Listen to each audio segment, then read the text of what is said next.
Welcome, EE 123, Lecture 18. Woo! Filter banks. Thank you all for coming today. I got a few announcements, actually quite a few announcements. So Lab 3 due Sunday, almost midnight.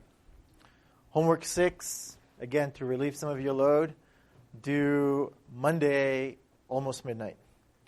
Homework 7 will be due the Sunday after that. Sorry. Yeah, Sunday after that, almost at midnight. Actually, no. This is, cancel that. Because of the next announcement. There you go. So, actually ignore that one at all. Okay. All right. So, midterm 2, we decided to reschedule, and the reason that we is that you just didn't get enough homeworks to practice both sampling and time frequency. We feel that if we give you this, it won't be fair to ask you really hard questions. And so we want to be fair, and we're, of course, this is Berkeley, so we're always going to ask hard questions. So we're going to give you some more time to solve some problems and study this a little bit more in depth. So there's 3 options that we will be able to do this midterm. One is actually on March 31st, 6:30 to 8:30. That's where the ham lectures were, the same time, same place. But instead we'll do a midterm that's in the evening. Or Friday, April 3rd, either from 2 to 4, 3 to 5.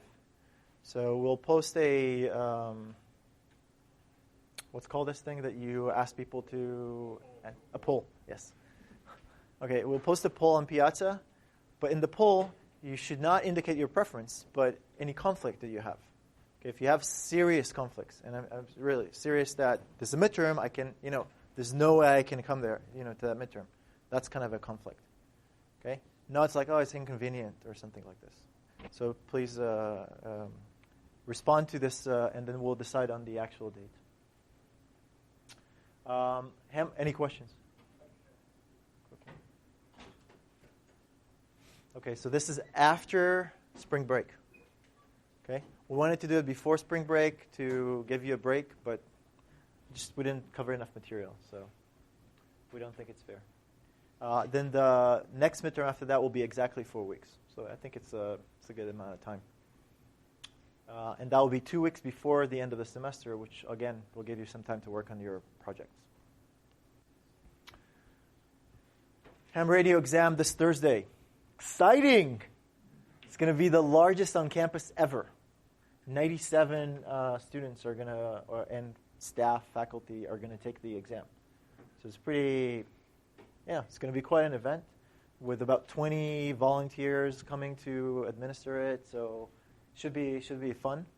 You're going to get your licenses hopefully within a week and get the radios when you get a call sign. And I hope that it will be before spring break, so you get to play with it over spring break. If you don't get the call sign, though, I won't give it to you. Okay. Yes. Questions before we move on? Okay, so last time, I confused you with polyphase decomposition. If you weren't confused enough, today is the day that you are going to be confused. But I spent some time reworking some of the slides, so I didn't post them yesterday because I spent time reworking them, hopefully drawing you pictures that you're not as confused as you would think you are. Okay? The things we're going to talk about today is multi-rate filter banks, some subtleties in frequency tiling when you subsample. Okay? When you filter with a non-ideal filter, or even with an ideal filter and you subsample, there's some subtleties that are not obvious, and we're going to go over them. That will lead to how you do perfect reconstruction with ideal and non-ideal filters, okay, when you do subsampling and upsampling. And then, of course, we'll combine whatever we learned here to show how you can implement filter banks very efficiently using this polyphase decomposition. Okay, so ready? Just to give you some context from last time, with a polyphase decomposition, what we're trying to do is to take an impulse response that has, and break it into smaller, or to break it into the sum of impulse responses that have the property such that they basically look like the result of a expander. Okay? So we break this impulse response into a series of impulse responses that are a result of a expander. Okay? So if this is h of n, we're breaking into h of 0 and h of 1, which one filter represent the even samples, and the other one represent the odd samples, but delayed by advanced by one sample. Okay, so it starts at actually that value. When you sum the delayed version together, you would get basically a filter back. So this one plus a delayed version of H1 will give you back the filter that you start with. Okay. Then what we did is we defined the following. We find the compressed version of these H sub k's, which we define them as E sub k. They're just taking H of k's and compressing them through a compressor by a factor of m. Okay? So now, if you take H of 0 and H of 1, you compress them, you get basically filters that don't have those zeros in between. And the whole idea is what we try to do is if you have an operation which requires filtering followed by a decimation, we don't want to compute the things we're going to throw away. Okay? So this is a formal way of doing this exact operation. So now, if you take those E's and you upsample them, you would get back these H of k. Okay? So these H sub k's are a result of an expander of these E sub k's. Okay? So they're this duality between expanding and compressing. Now, if you remember that upsampling or scaling those, basically upsampling those filters in the frequency domain, it's basically the scaling. So whatever, if you upsample by a factor of m, you get E sub k z to the power of m. Okay, it's exactly what I mean by upsampling. So it is scaling of that signal. So then, if we have a sum of this delayed, scaled versions of these H sub k's, I can write that in the frequency domain as H of z equal to the sum of these scaled E sub k's, that each of them is delayed by a certain amount. Okay, z to minus k is a delay by a factor of k. Okay, by k samples. So this is great. This means that if I just write my impulse response, or my frequency response this way, or my transform function this way, then I can also write it that way. So x of n comes in, and then it's delayed by, there's a cascade of delays. And each one of those results, it goes into E sub 0, z to the power of m, E sub 1, e to the power of m, and so on and so forth. And the entire thing then is summed up. This is exactly what I wrote here. This is the diagram of what I wrote here. Right? Each one of them goes to E sub something, and then there's different z's which correspond to these, and then there's sum at the end which correspond to this sum. Okay? Now why should we care? Is because if we, again, don't want to compute something that we are going to throw away. That's where complexity is reduced. And so what we're going to do is we're going to try to interchange the filter with a compressor. So if we have now this H of z that we're going to filter our signal with, and then we're going to downsample, what we'd like to do then is interchange this with the filtering.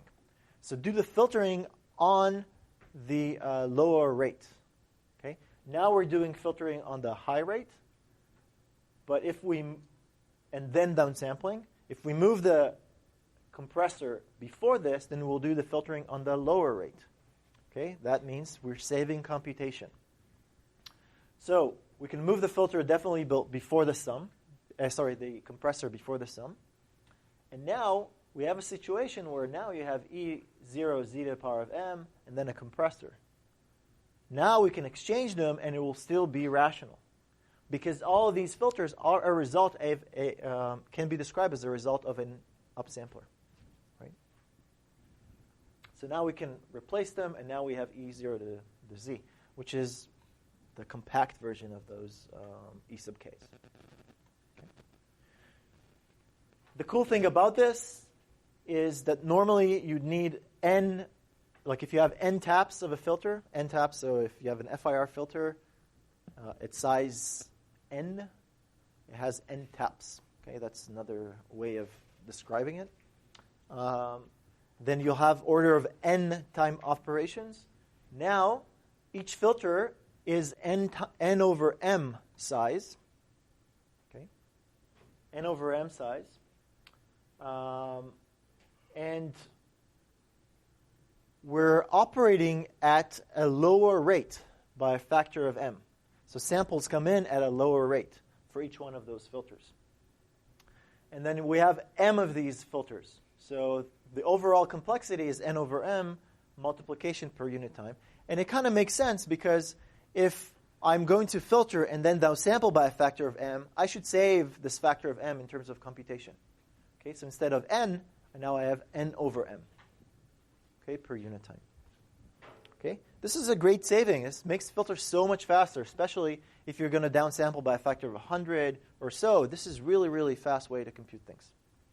Okay?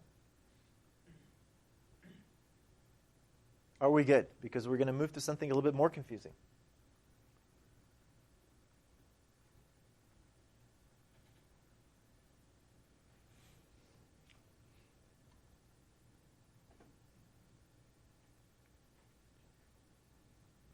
All right, moving on.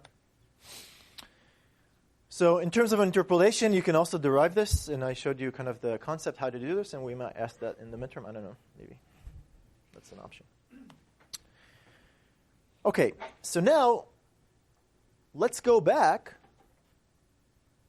If you remember what we did in wavelet, right, in time frequency decomposition and analysis, I mean, there's a lot of situation where you would filter.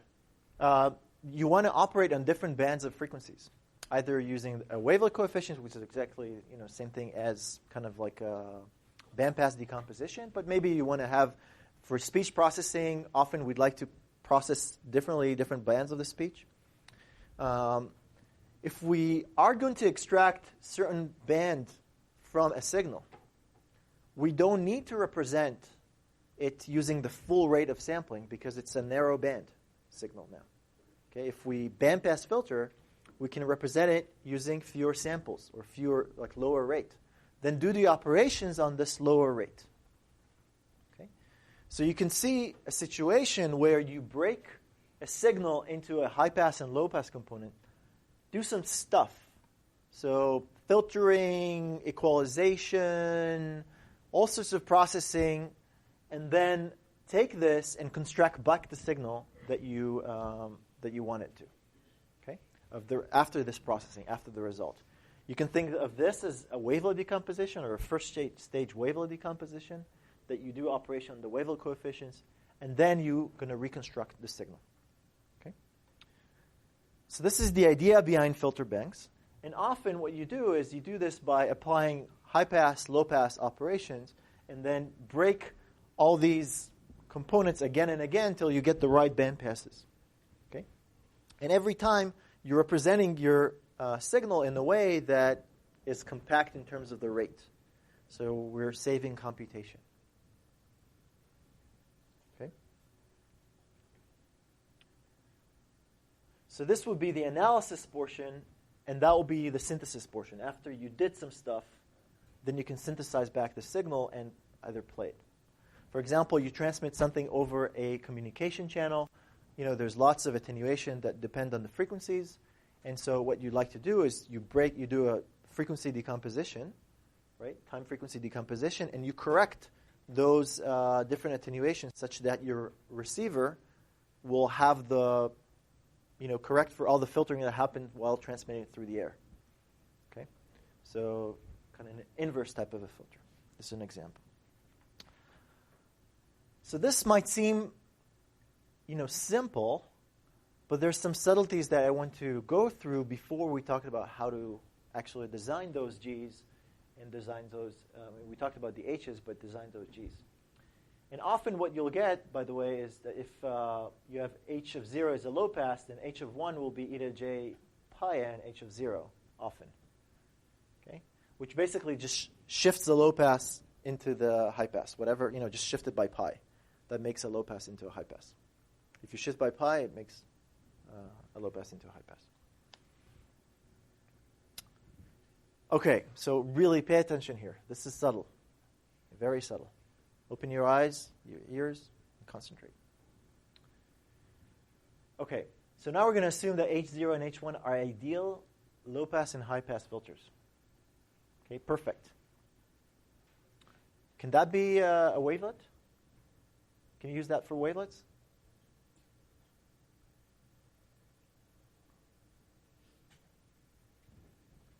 Yeah, why not? I mean, it will be sinc filters, right?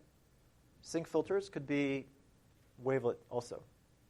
Okay, there will be an ideal selection in the frequency, as opposed to the HAR, which is definitely not ideal. Yeah. How do you know if the integral the low pass is 0? What do you mean? So the high pass component would be the mother wavelet. The low pass component will be the scaling function, or the father wavelet. Yeah. The high pass would be the mother wavelet. Okay, so let's see what happens. What we're going to do is we're going to filter and decimate, right? So we do that for this. We low pass filter. Check this out. This is grayed out. It's filtered, right? Notice. And it is filtered and decimated. So the result really goes, minus pi to pi, right? After the decimation. You filter it, and this becomes minus pi to pi, and you get this. Okay?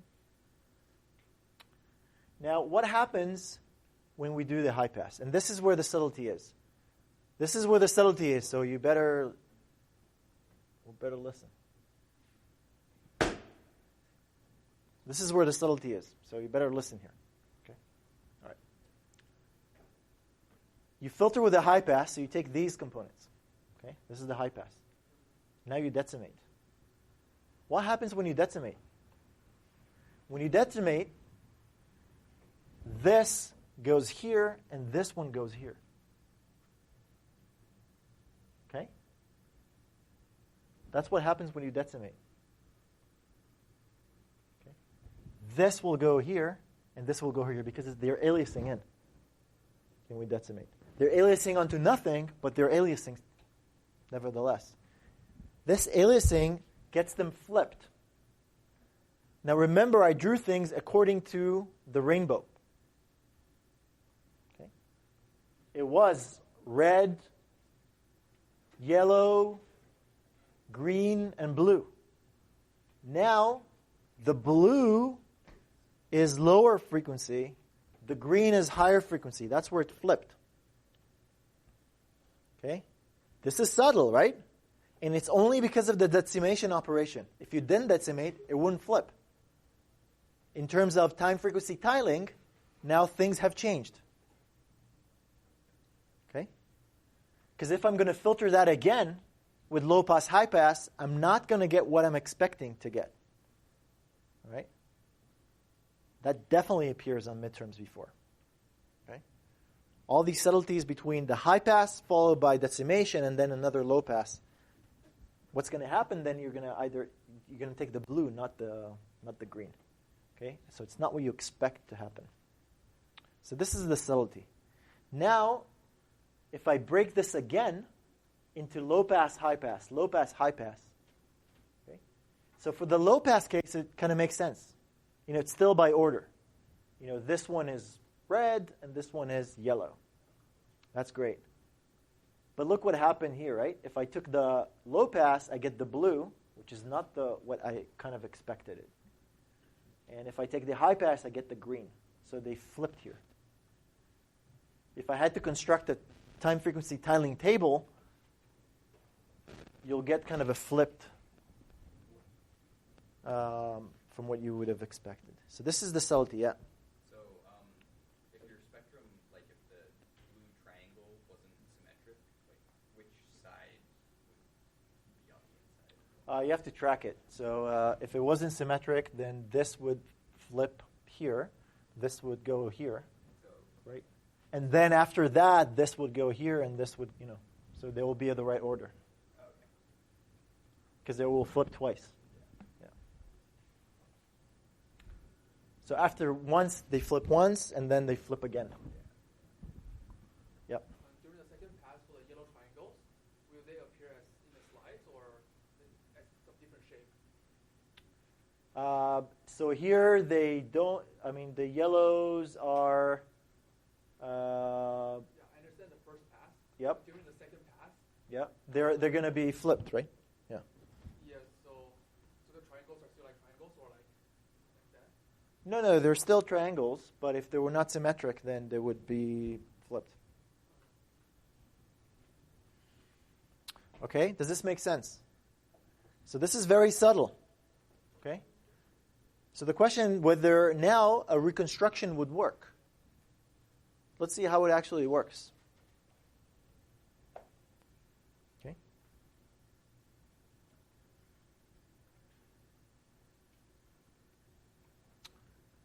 So if I have this result, right? This is like a one-stage decomposition. This is a one-stage decomposition. I'm going to upsample it, and I'm going to take that and I'm going to upsample it. Upsampling is basically compressing it into frequency. Okay? So now it's going to look like this. Okay? If I take the result of this and go through a low-pass filter, and I take the result of this and go through a high-pass filter, let's see what will happen. Low-pass filter, multiply by 2 because I subsample by a factor of 2. And then high-pass. Look what happened, though. It went back in place. Right? They appear back in place just because of again, you got aliasing, and that puts it back. So now, when you add this together, you get a perfect reconstruction.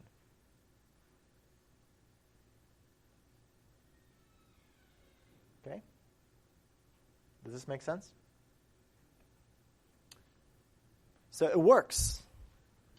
But you have to really make sure when you do processing here that you do it the right way.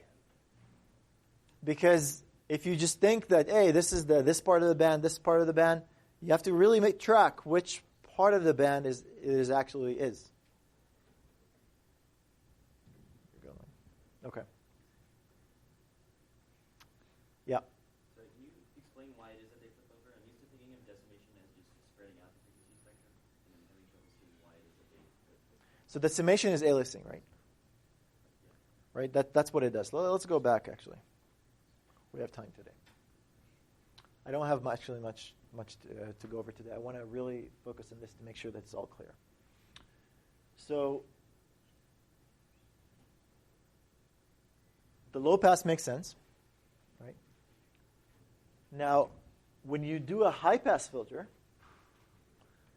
after the high pass filter, remember what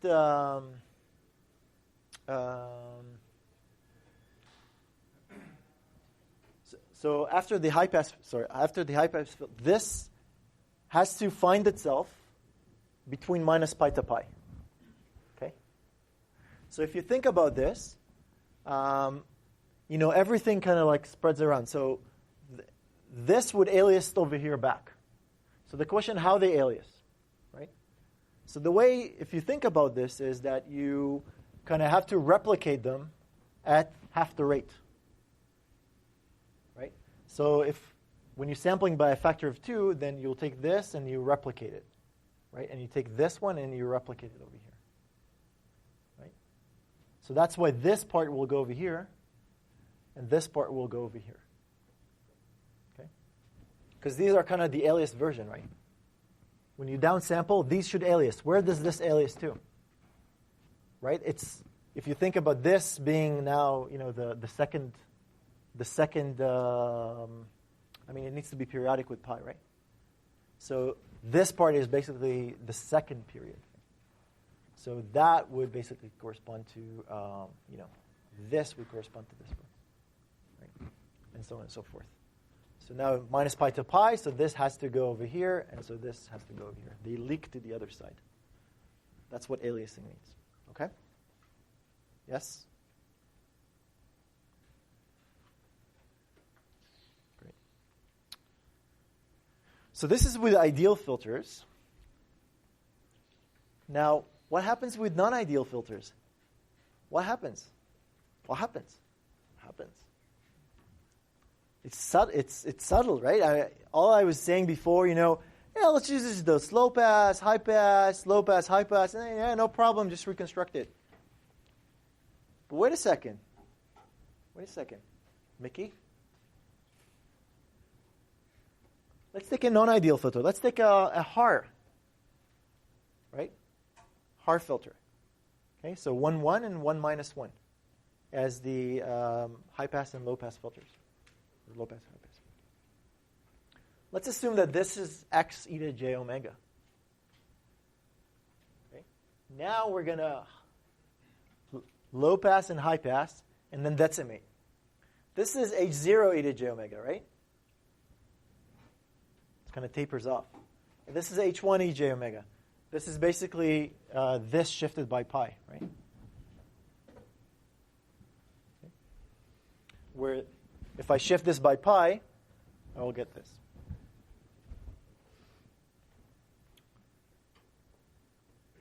So what is the result over here?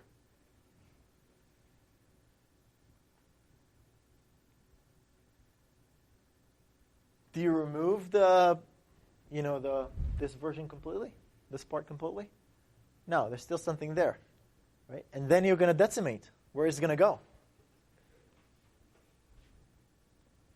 Right? So we're going to filter this, right? But it didn't filter this part of the spectrum enough. So that's going to alias where? Which side? To here.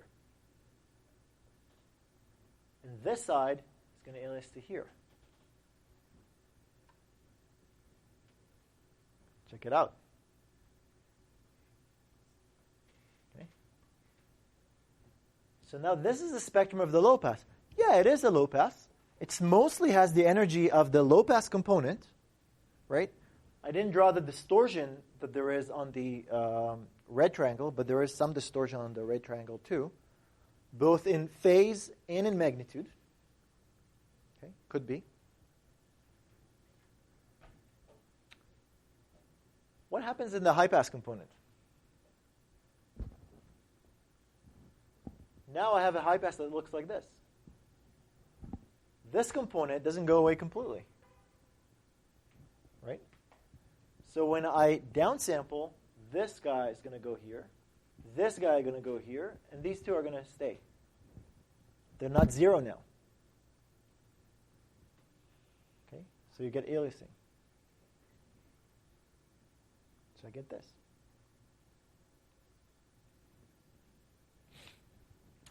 Interesting.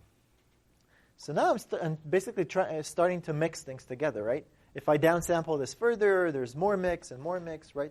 So that's what happens when it's not a perfect, ideal filter. There's always some mixing. So when I describe the time-frequency tiling, I said it's approximate. It's not, exactly that time frequency, but it represents the majority of, the energy of the signal. That still applies. But you have to understand that this is more kind of like all this time frequency tiling is really to understand what is actually going on. But it's not, just this part of the frequency. It might have other components too. They're not as dominant. Okay. So the question is, really, is if I have these two, and I'm going to do stuff to them, can I reconstruct back my filter, my signal? Let's say I didn't do here. Let's say I just pass it through. am I going to get a perfect reconstruction? I mean, I have aliasing here. Can I do that? So what's going to happen here after the upsampling? You see, I have lots of bugs in my slides. The plus here should appear later and so on and so forth. But what's going to happen here? What's going to happen to this? It's going to, yeah, I like it, shrink. Oh, what's going to happen here? It's going to shrink. What's going to happen to this? It's going to shrink too. So the real question is, so this is at this point, right? This is just the upsampling. Now I need to filter with some G0 and G1 such that when I add these two together, after multiplying them with G0 e to j omega and G1 e to j omega, after I do that, I want to get back x e to j omega. That will be a perfect reconstruction filter. Okay? So that's basically the idea within perfect reconstruction filter banks. How to come up with filters that do that. So I want this multiplied by G0, this multiplied by G1 to give me back x. And the question is whether those exist. As it turns out, because I'm telling you this, right, they do exist. They're not necessarily actually the best filters possible to do a good time-frequency decomposition, because there might be some restrictions on them in terms of the selectivity in order for them to be able to do perfect reconstruction.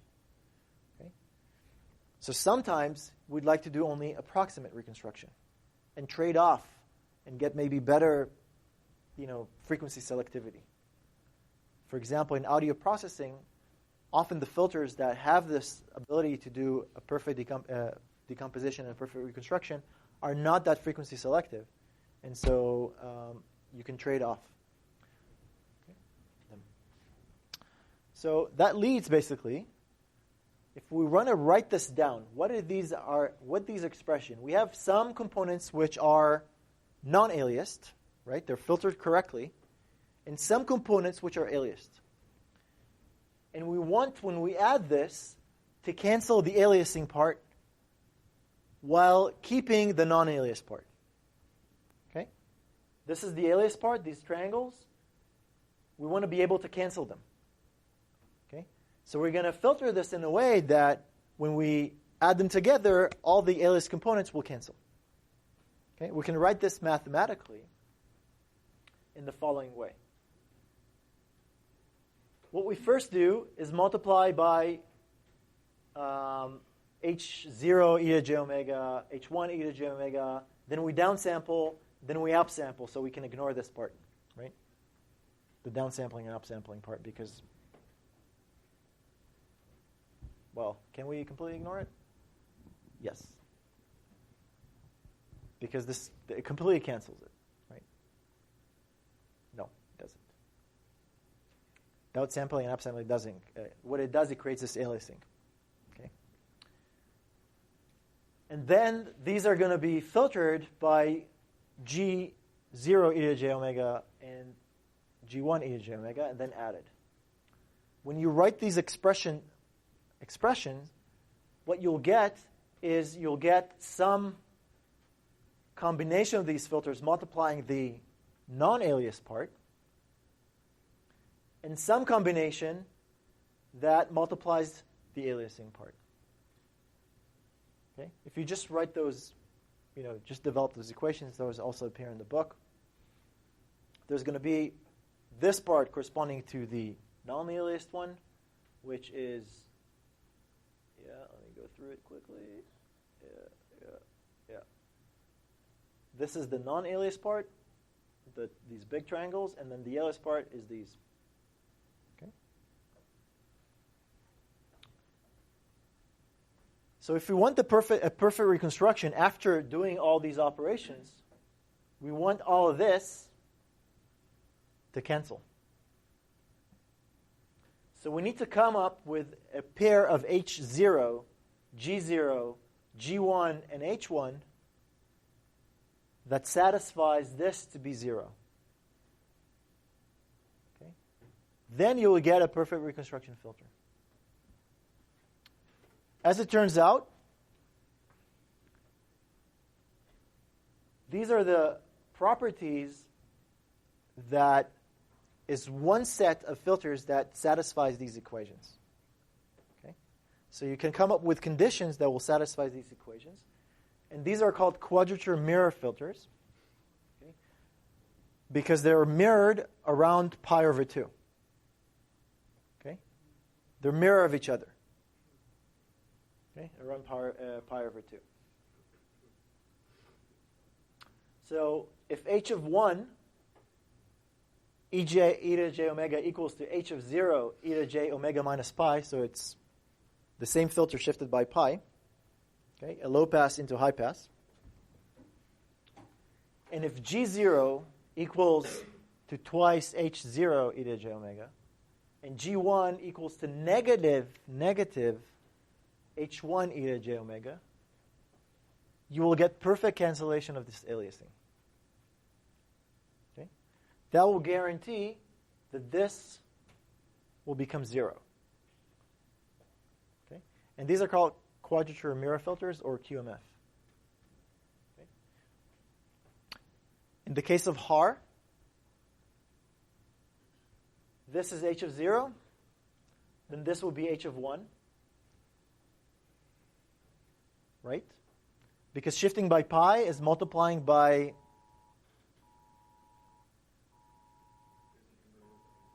what is that? Oh. Yeah. Okay. This is shifted by pi. Why is it shifted by pi? Shifting by pi means modulating by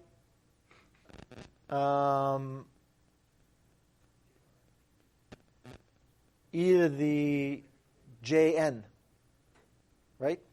J pi n, e to the j pi n. So modulating by plus minus 1. And this is exactly what it is for a filter. Okay? So multiply this by 1 and then multiply this by minus 1. A good way to actually make any low-pass filter into a high-pass filter is just modulate it by plus minus 1, plus 1, minus 1, plus 1, minus 1. That basically shifts it by pi. Okay? In that case, those G's would be this, with twice the height, and a flipped version of H1. Okay? That's it. That's what it takes. Okay? This will guarantee that the aliasing would cancel. This is why Haar is you are able to reconstruct, do the decomposition and perfectly reconstruct Haar. Okay? Because we're using these filters. Okay? Any questions up to here? Yep.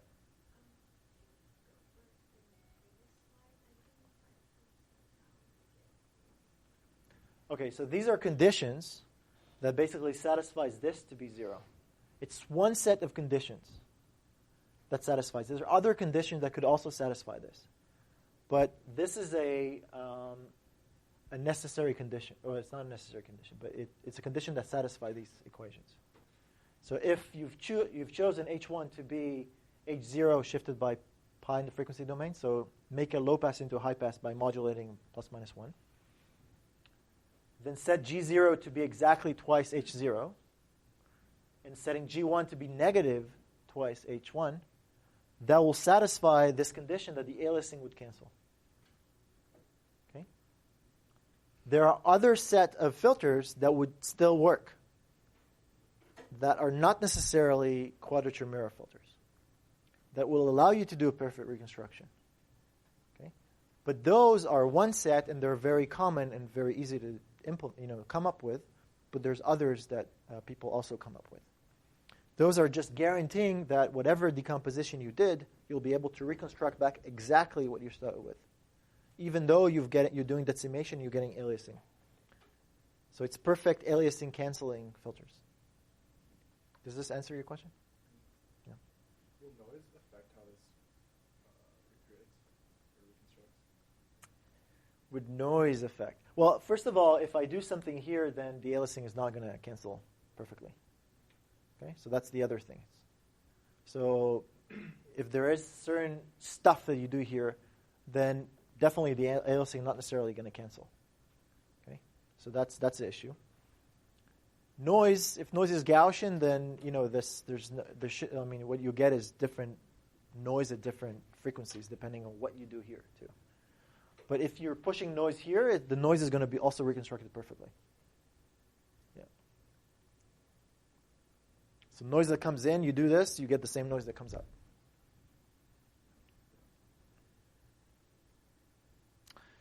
Okay, so that's great for HAR. So now, let's stare at what is the analysis portion. Okay, and I'm going to finish here. This is the analysis. Okay.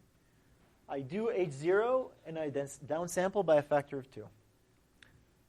I convolve with H1 and downsample by a factor of 2. That's kind of annoying, right? This is what I wanted to avoid before this, right? Because when I do this, I waste computation.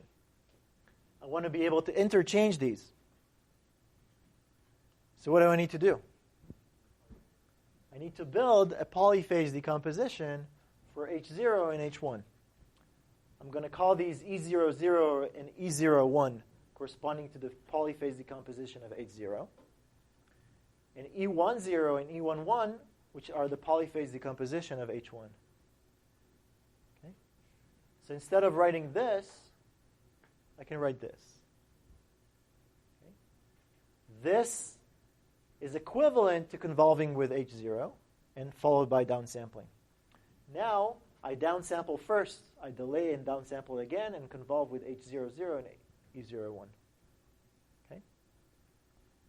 That's equivalent to doing this. Without computing operations I'm going to throw away. The same thing I'm going to do here. But here's the cool thing. If you're going to do this, there's some nice symmetry in this E00 and E01 that relate to E10 and E11. As it turns out, because these are quadrature mirror filters, they have, similarity in the filter taps, such that E10 is in fact the same thing as E00. And E11 is really just negative E01. In that case, I don't really need to do this.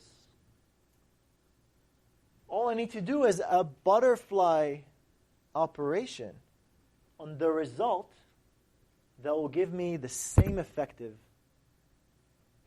operation. So here I saved again more computation because I'm doing this quadrature mirror filter.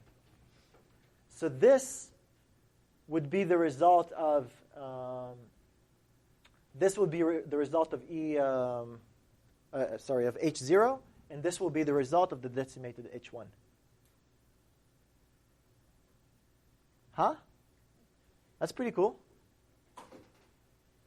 So I should have, by the way, actually I have to mention, so here you add them, right? So you get 2 outputs, okay? You get only 2 outputs, right? So you decompose this and you get 2 outputs. Here you still get 2 outputs, right? Only now you add the result here and then subtract the result here, and that's it. That's exactly equivalent to this, which is really cool because, again, you saved another set of computation. So now using this polyphase decomposition, look, this is so much simpler to compute hard transform. You decimate by a factor of 2, convolve with E00, E01, add the result, subtract the result, you got HAR. First stage decomposition. Simple, fast, okay, and no waste of computation.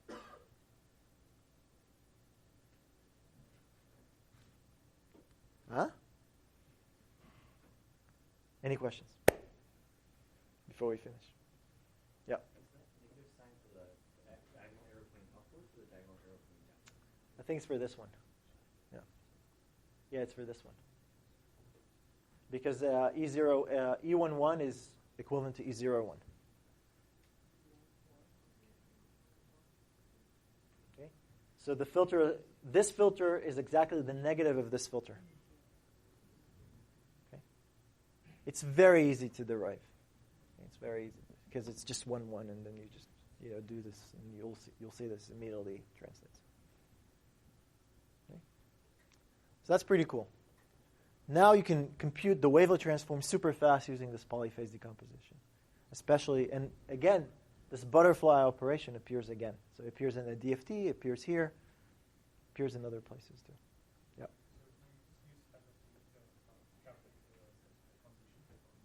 Oh no, it depends how big that convolution is.